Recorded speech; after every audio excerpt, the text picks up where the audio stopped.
So, welcome to the Investment Cuddle, Episode 18. I'm Gary, and I'm here with Philip. And today on the podcast, we're going to talk about inflation. And as part of that conversation today, we're going to have a look at inflationarypressure.com, which is a website looking at all sorts of commodities and things that we buy against measures of inflation. So we'll come to that a little bit later on. So, Philip, start us off. What is inflation? Inflation is the change of a price relative to a time in the past. So you can have, if there's more money chasing after an item, the price of the item tends to go up. And when there's less money chasing an item, the price of the item can tend to go down with supply and demand. And that change, a relative change in prices over time, is known as inflation or deflation. Inflation if it's up, deflation if it's down. Okay, so at the moment, are we in a time of inflation or deflation? Depends how you measure the inflation. Depends on the answer you get. There is most ways people measure inflation at the moment is by a collection of goods and services that the average person buys regularly. But within that collection of items, you'll find some things have gone up, some things have done nothing, and some things have gone down, and then they average it out. So depending on whether you're looking at a very global, broad set of items or specifically small set, depends on the answer you get. Okay, so you mentioned measuring inflation earlier on, and you talked about a bag, or I've heard it classed as a basket of goods. So what's because some people would have probably heard about CPI, the consumer prices. Don't start with, I can't. Should I say that again? What's the usual famous names for inflation? So there's probably some famous inflation phrases that people have heard of, such as here in the UK, the retail price index, RPI, or the consumer price index, CPI, measures of inflation. The RPI measure of inflation is the older historic one that was been around the UK, regularly published since the war, since the late 40s, and has been back calculated for all the way back to the Victorian periods. And this was a measure of everyday goods and services you buy down the shop, weighted according to how frequently the average household buys them, and then using the arithmetic mean to come out with the average inflation for all the products. CPI is a bit different. It is more, the statisticians say it's more accurate because instead of using arithmetic mean, which is add all the things together and divide it by the number of items, it's using the geometric mean where you multiply all the numbers together and take the square root or the cube root or the nth root of the number of items that you're averaging across. And it's meant to give you a far better measure of a large data set. The other potential issue with CPI in the UK is the things they've taken out that they don't measure anymore. It's very limited when it measures things to do with housing and house prices or rent or things of that nature. So some of the things, at least in the UK, that have gone up recently, constructed specifically to make inflation look low. Also, some of the conspiracy theorists say. And I guess, do we worry about the measure in terms of whether we think about RPI or CPI? Does inflation matter anymore? Well, yes, I think it does. As we discussed in in our first podcast, if your investments aren't at least matching inflation, they're losing value over time. They're getting less and less. So you're losing the purchasing power. So unless you have absolutely zero inflation, yes, you need to worry about inflation because it allows you to say whether your investments are gaining or losing money in real purchasing power. Right. Okay. So I think if we think about examples of inflation, we talked earlier on about inflation or deflation. I think if we think about inflation, I've heard people talk about inflation and shrinkflation. Shrinkflation, that's a new one on me. I've not heard that one. So, the perfect example I was going to bring up was... Gary's going to bring up his chocolate bar. Absolutely, I'm going to bring up my chocolate bar. Well, how long it be before that came back? Well, everybody says, oh, that was bigger when I was a kid. Well, yeah, it was big because you were small. Yep. So it's all relative. The bigger you get, your chocolate bar stays the same size, but it looks smaller. But actually, we were fortunate enough to get a snooker table off our neighbours last year during the period that won't be mentioned. And all the snooker balls and the pool balls were in a celebrations tin, and it was actually a tin, rather than the plastic ones you get when you get your box of chocolates at Christmas. And I didn't really think anything of it, but then I kind of looked at the bottom of the tin at some point and thought, that's not quite right, is it? So anyway, just out of interest, because I'm that sad, we had some old plastic tubs of, whether it's Celebrations, Heroes, other chocolates are available. But they were about 600 grams, those plastic tubs. So any guess what size this actual metal tin was in terms of weight? A kilogram. It was 1.5 kilograms of chocolate. Yeah. Wow. So, you turn around and going, so that tin originally would have been, let's say £5. You go in the supermarket at this Christmas, the last Christmas, and you spent £5, but you got 600 grams of chocolate this Christmas. And whenever it was that tin originally had chocolates in it, which is probably a while ago now, that was probably £5. And you're sitting there going, that's why those little plastic tubs don't last for 5 minutes, because it's not because we're eating more chocolate. It's because we've got almost a third of the original weight. And that, to me, is shrinkflation. Yes. I say that's a brilliant example of companies trying to hide inflation, because the inflation measures will still pick it up, because you will do the price per kilogram of the chocolate. So the fact that your tin is smaller would not be able to be hidden in the inflation data.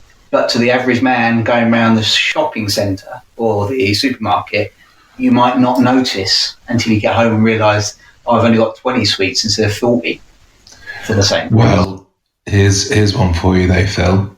You could compare that same brand across different time periods, and going back, it will have been a tin. Now it's a plastic tub. So you're actually, in terms of the effort that they put into that, probably is much less now. Yes. And that's allowing them. And you're not at the weight for those chocolates. You're not considering how many of them are toffee, for example, which are a lot cheaper to produce than the chocolate. Quite possibly. But these are all ways that companies try to hide the everyday consumer from the fact that inflation's there, and they're actually paying more for goods than they were in the past. Yeah, absolutely. That's what I was trying to explain to the children, because I said we were going to talk about inflation. And they kind of looked at me, and I was like, well, okay. Another example is, well, the kids are enthralled, obviously. But when you put it in terms of money and sweeties, pocket money and sweeties, it's amazing how they will suddenly wake up to the fact that there's a conversation here, and there might be a sweetie in it for them. Yeah. Or some extra pocket money. It's like the concept of a penny sweet. You mean? You're going, how many sweets can I buy for £1 then? You're going 100. And you're going, wow. He goes, yeah, but they're not. They cost more than a penny now. Well, yeah, crikey. I'm so old. I was buying half-penny sweets, but that's amazing for a 27-year-old. Well, that's in our youth. There was high inflation. Well, quite. Just going to say something to make you feel old. All right, go on then. Say something to make me feel old. Okay. So in Back to the Future, Marty McFly travels back 30 years. If Back to the Future was released today, Marty McFly would travel back to 1991. No, seriously not. No, it'd be 80s. 1991? Yeah. All the 90s is 10. And the noughties. Wow. Yeah, you forget going, it can't, oh yeah, it is, because we're now in the 20s. The roaring 20s. Yeah, okay, right. I don't like that. That really does make me feel old. Interestingly enough, 1991, one of the number ones was Hale and Pace for comic relief with a song called Stonks. Yes. All right. Hale and Pace. Were they ever in the charts? Oh, the joys of the British recording industry. It's amazing. All right, so these 5 sweeties we were talking about. Yeah. So you've got 5 sweeties for £1, and I said to the children, well, actually you go into the shop and the sweets are now £1.20, but you still get 5 sweets in a packet. And I said, yeah, so we did the percentage. Some of them are just doing percentages, so we did the percentage increase. And they're like, right.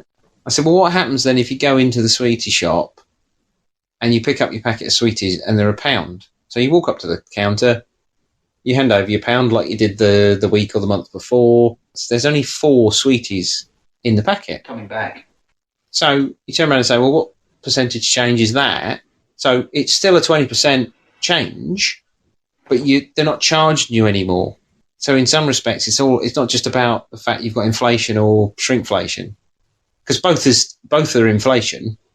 Yeah. But one feels different. It's got a different feel to it because, I'm just getting slightly less product. So I'm not feeling like I'm massively out of pocket.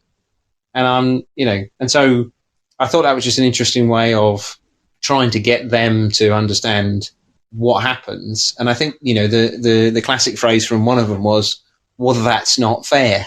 And he said, well, life's not fair. Get used to it. But there we go. Did you explain inflation's necessary to pay off the debt because almost all money is created out of debt? I didn't want to go down the road of explaining to them that, you can actually, there's good debt and bad debt. There's a podcast about that. Yeah, exactly. There is. So, Philip, we've gone through a few kind of interesting examples there around inflation, shrinkflation, etc. But we wanted to kind of focus on a few more examples. So we're going to use the Inflationary Pressure website, inflationarypressure.com. Do you want to give us a bit of history and what that website's about? Yeah. So this is a website that has taken all of the inflation data from the Office of National Statistics in the UK, normalised it to 1987 to give a very long run range of how inflation and the makeup of the inflation measures have changed over time. So you can look at how food inflation has changed, what's the RPI range, what's the CPI range, what are all the individual food groups that make up the food inflation group, what's goods and services like how much it costs to buy white goods such as fridges, freezers, how they've changed over a very, very long period of time, average wages indexed over that period. And what they've done, they've indexed it. So the price in 1987 is indexed to 100. So you're just looking at the relative percentage change to the current day for that item. And there's quite a lot of interesting things there when you look at, for example, when I was talking earlier, some things have gone up a lot. Some things haven't really gone up a lot. And there's some items that have gone down a lot. Yet the average of inflation is it goes up slowly over time. So probably one of the best charts to look at is the CPI versus RPI all item inflation measures, because this chart's quite useful in the fact that it shows you how they differ over time. Now, for most people, there's a very small, month on month, there's a very small difference between RPI and CPI on average, where RPI is always slightly higher than CPI. And because this data in inflationary pressure goes on since 1980, you've got well over 30 years of looking at how CPI and RPI have changed over time. And it becomes really, really clear that the longer it is, the time span you're going over, inflation measured by our RPI method is much higher than it is for CPI. So when people say, does it matter how I measure it? Yes, it can do. And that's probably a great chart if you go and have a look at it, of which you could see, because it's very obvious, one is quite a lot higher than the other by the time you've had over 30 years. But those cumulative, very small changes in differences between the two add up. You talked about the disparity between RPI and CPI. Do we know what's driving that? Because you said these graphs start at 1987 and then they go through. And if you do look at the charts on the website, you'll see, from, I don't know, let's say arbitrary, 1997 or something, there starts to be a real disparity between RPI and CPI. What's driving that change? I think what you're seeing is by the time you get to about the mid-90s, the very small differences you see every month between the RPI and CPI data, now, because they're cumulatively adding together, are now big enough that you can actually start noticing the difference. Because even though it might only be 0.1% difference every month, after about 15 years, that equates to quite a big difference between the two. When you get to 20 years, it gets an even bigger one. So that's probably why after you've got about 6-7 years into the early 90s, you can start to see the gap between them keeps getting bigger and bigger. They follow the same shape, but because of that always being 0.1% difference, it just grows. Right, sorry, maybe I'm not understanding that then. The 0.1% difference, what's the driver there? The way it's measured. So the statisticians will say it's because it's using arithmetic mean instead of geometric mean, which isn't as statistically accurate. The cynics will tell you it's because CPI doesn't include the things that tend to have high inflation rates, like anything to do with housing and education. Things that have gone up a lot are not included in that measure of inflation. Right. Okay, so that's the bit I think I was aware of, was that it was almost there's a different basket of goods. So therefore, I was just interested to know, is there anything within that basket they've left out? And I think you've answered that in terms of those items. Yeah. Assuming that's only one explanation for it, as you say. Yes. And as you say, it might be a more sceptical view, depending on how you view things. But there is no doubt it is very different over the long term. Yeah. I mean, by 2021, we're talking about a significant disparity between CPI and RPI. Obviously, RPI being higher than CPI. So that taxes go up with RPI, stuff the government pays goes out with CPI, so they save over the long term. Yeah, I think that's where I'm kind of getting at, is you turn around and say, well, if your pension, for example, used to be measured in, or your increase was measured in RPI, now it's been switched to CPI, you can see why, because it's a slower, steadier increase. And if you're the one increasing that pension payment, you've got to pay less, haven't you? Mm. Yeah, absolutely. So I was just going to pick out another one they also have on here, as well as the inflation measures. They've actually got a couple of charts which show compound interest. So they have got 3% compound interest growth, 5% compound interest growth, and 7% compound interest growth. And one of the things that lots of people find quite difficult is they can't imagine what compound interest looks like. Any of those graphs are quite handy at showing you how compound interest works. So when you're looking at those there, you can see that it always keeps rising, and as it gets longer and longer over time, the steepness that they start to rise keeps going up and up and up, and getting steeper and steeper. Effectively, it's exponential. So that's often the useful graph to see if people understand then what does compound interest look like, or compound growth look like. I've just picked up 5% compound interest growth versus council tax, and that's quite interesting. There was a bit of a spike around the early 90s, which I think was down to the poll tax. But after that, council tax pretty much went up very close to 5% every year until about 2010, where the government obviously had political problems and it just went flat. That follows a 5% compound growth quite well from 1990 till about 2009. As if to say, yeah, council tax was just going up at a fixed rate every year, 5% almost, from about 1990. Another one I picked up is now changing to, we're looking at council tax versus average earning index, so a measure of how much wages are increasing. You can clearly see that the council tax quite well correlates and follows the average earning increases. So when average earnings go up a bit, council tax tends to go up by a similar amount. But when average earnings seem to plateau, council tax seems to plateau.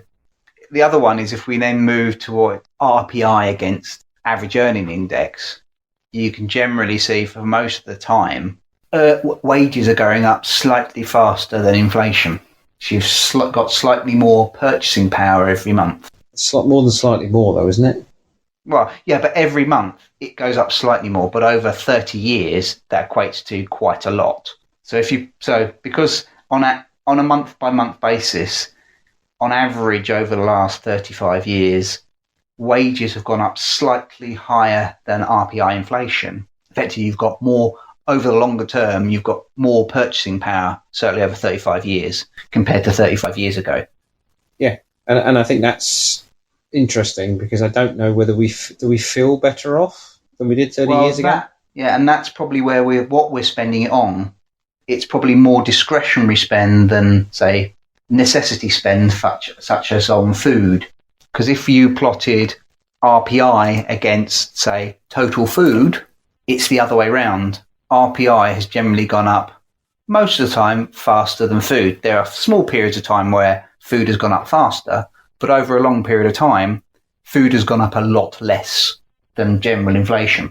What were you saying earlier on, Keith, about Back to the Future? You know, if you went back to 30 years from today and you're in 1991, it's always difficult because I guess we're all Still 27, so it's difficult to remember. Well, you have to put it into reference of like going, how many hours did the average person need to work to buy a specific item to normalise it? That was the point I was trying to make. I feel it's how do you feel? Do people feel better off now than they did in the 90s, or do they feel worse off? Because I know you're saying, well, you can look at the data, but actually a lot of how people perceive things is actually, am I feeling better off? And I guess I would look at it and say, well, actually, most people are driving German motor cars and living in look like big houses. And I'm saying most people, that's a generalisation, but you get my point. The thing I saw the other day was that somebody was getting their takeaway food delivered, and the car delivering the food, when I was younger anyway, was a beat up old Datsun Panda or something. Well, yeah, beat up Panda, beat up Datsun. Does anybody know what Datsun is these days? Probably not. But there was basically a black... cheap car. Yeah, it would have been a cheap car. But the other day I saw, this guy was delivering in a nice... And I don't know what class Mercedes it is because I've never owned a Mercedes, but put it this way.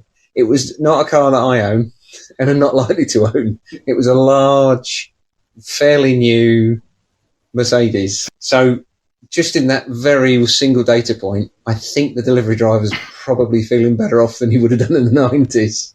But he may not appreciate it. He may not realise, yes. Yeah, it's all relative, isn't it?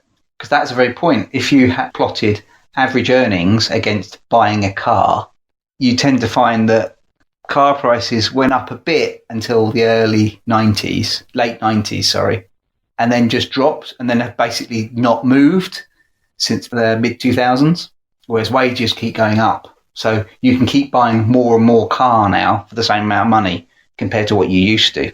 Well, yeah. BMWs, let's say, not that I would accuse anybody on this show of owning such a vehicle. That was a real luxury car when I was growing up. So the closest I think anybody in our street got to it was one of the Triumph Dolomite type vehicles. That was kind of that was within sort of reach of a BMW, but it wasn't a BMW. But what you see now is the person that would have had, the sales guy's car.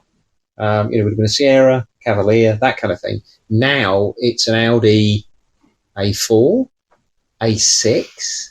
So now it's an Audi, a BMW, or something else, and that shows that cars are essentially cheap. Yeah, you're getting a lot more car for the same money as you probably used to pay 30 years ago.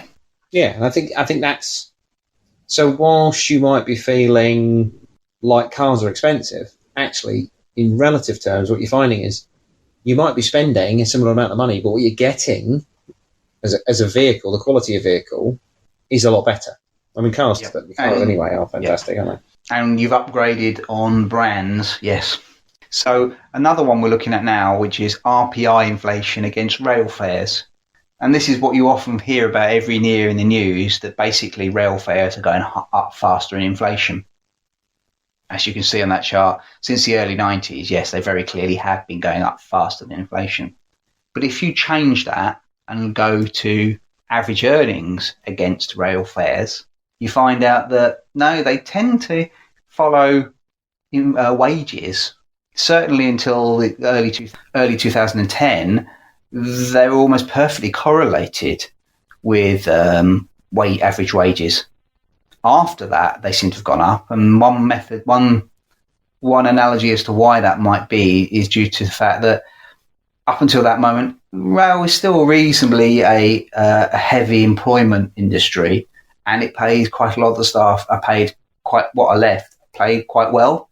So they probably do get wages that go up in line with the average in the workforce. Something has definitely happened since about 2010 where they've kept going up, but not relative to wages. They've not tracked wages like they used to. No, I think it is definitely a shift in the fact that in the first decade of this century they were cheaper than average earnings. And like you said, since kind of 09, 10, they are what looks like creeping up. And that's a good point to mention, is it's not like the rail fares have changed. They're going up at about the same rate they always have gone up. What seems to have changed is from about 2010 onwards, wages haven't grown at the same rate they used to grow at. In fact, for the last 2 years, they've pretty much been flat, which is probably the more important thing. Is wages in the UK, just certainly since the financial meltdown, just haven't grown like they used to. And I guess, going forward, it's going to be interesting looking at the price of rail fares because you haven't got the demand at the moment. Yeah. And whether that will fully return is a debatable point. I suspect in the fullness of time, demand will come back, but we just don't know. And you can see wages are tailing off. And fares, I guess, it was early Jan, they announced that the rail fares were going to go up again by a certain amount. I can't remember the exact amount. But as you said, it's usually in line with inflation, so they say, apart from when it's not. Well, it's the preferred measure if you want it to go up. It's not the preferred measure if you want it to keep it low. RPI when it's going up. Yeah, but I think that's a really interesting one to look at, the rail fares, because generally, however you get your news, but let's just assume you're listening to Radio 4 at 6 o'clock, and once the bongs have gone past, they say, they interview a load of people on the railway station complaining about their price rises. And you think, well, actually, is it really a significant increase, or is it just following something? And I think what you're showing is that, well, it kind of has followed average earnings, but there's definitely been you'd probably say in the last decade, they've probably got a fair point because it's higher than average earnings, and either measure for inflation, RPI, higher CPI, than inflation, it is, it's not a pretty picture, is it? It's significantly higher. When you look at over that extended time period, it's really horrible if you're using rail a lot, put it that way.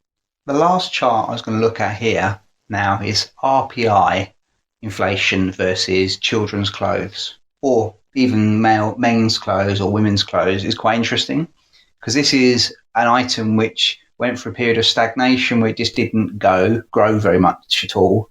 It then had a period of deflation where it dropped, and now is in a phase of inflation. From the 80s to the very early 90s, you could see that children's clothes were rising at the same rate as RPI inflation. But throughout all of the 90s, they then pretty much didn't move. They just stayed in a very, very constant trade range. And then from the early 2000s, they started decreasing, and they hit a minimum around about 2007, 2008. And then from about 2010 onwards, they've been going up at a rate which is faster than RPI inflation. Now, if you change that and now look at it from average earnings versus children's clothes, you can see that actually, again, children's clothes are now actually rising and have been rising slightly faster than wages since about 2010. And I think, and that's pretty similar whether you look at men's clothes or women's clothes. It's a clothes phenomenon. And it's sort of suggesting maybe that although we outsourced most of our clothes production in the late 90s, which caused the prices to drop, now maybe in the countries we've sent them to in the emerging markets, they're not as cheap as they used to be anymore, and they're actually now importing inflation. Yeah, I think there's a distinct shift there, as you say. And it doesn't seem to be, the dreaded B word. I was thinking whether it's a currency effect, but looking at that, I don't think I would put it down to currency. It doesn't immediately stand out as currency if it is, because it's for such a long period of time, almost like 10 to 12 years, it's been going up at a pretty constant rate. The pound's not been that stable. It's been up and down like a yo-yo in that period, from my memory. Yeah, and I guess from my point of view, if you, me, I can draw a straight line graph out of a single data point, but the clothing is definitely, the inflation rate there is higher than the retail prices index. I mean, it's obvious, isn't it, from the chart that's the case. But I mean, again, you come back to how does it feel? If you go down to, Marks and Spencer's, Primark, there are other retailers available. And wherever you buy your clothing, does clothing feel like it's got more expensive in the last 10 years? No, not really. Well, certain things I've noticed shirt prices going up. But if I look back to when I was buying them the first time in the mid-90s, they still seem cheap compared to what I was paying then, compared to what I was earning then. Yeah, we won't ask Keith to talk about how many shirts he's lost in the last 10 years.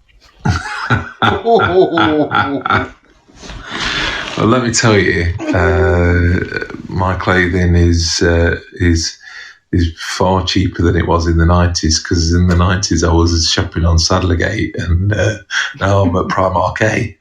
Yeah, but that's because you're 27 now, Keith. So you've seen the error of your ways, and you're shopping more cost effectively. So I noticed you've just put China up on your comments. What's the thought? What's the thinking there? I feel that's got to be the biggest single factor in that clothing.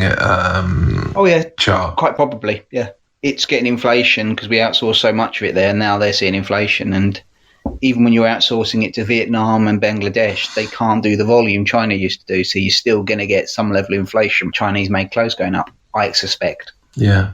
Yeah, so, we've covered a little bit about inflation there.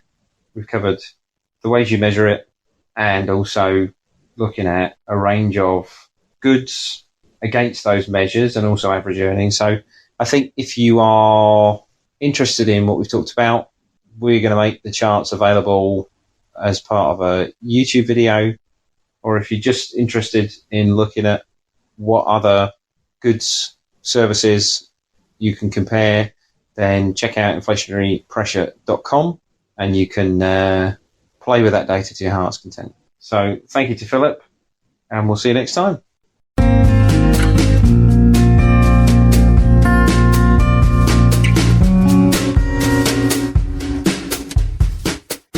This programme has been presented for information and educational purposes only. None of the information or content of the programme is to be taken as an offer, opinion or recommendation by the programme's hosts or guests to buy or sell securities, nor is it intended to provide legal, tax, accounting, commercial or financial advice. Opinions and comments are based on information from sources believed to be reliable. All investing involves risk, as prices go up or down based on a number of factors.